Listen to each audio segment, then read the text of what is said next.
യഥാർത്ഥ കേരളം എന്ത് എന്ന് അന്വേഷിക്കുമ്പോഴാണ് നമുക്ക് സങ്കടവും ദുഃഖവും ഒക്കെ ഉണ്ടാകുന്നത്. ഇവിടെ ചെറുപ്പക്കാർ 40 ലക്ഷം ആളുകൾ തൊഴിലില്ലാതെ തേരാപ്പാര തെണ്ടി നടക്കുന്നൊരു സംസ്ഥാനമാണിത്.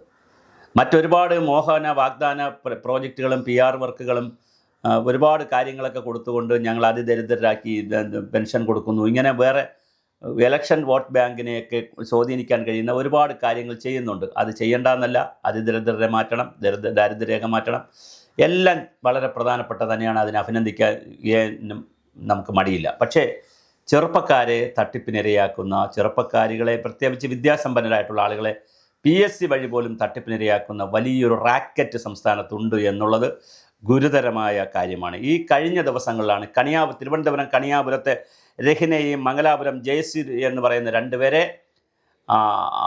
പോലീസ് അറസ്റ്റ് ചെയ്തത്. അവർ പൊല്യൂഷൻ കൺട്രോൾ ബോർഡിൽ ജോലി വാഗ്ദാനം ചെയ്തുകൊണ്ട് അവർ പൈസ തട്ടി അവരെ അറസ്റ്റ് ചെയ്തു.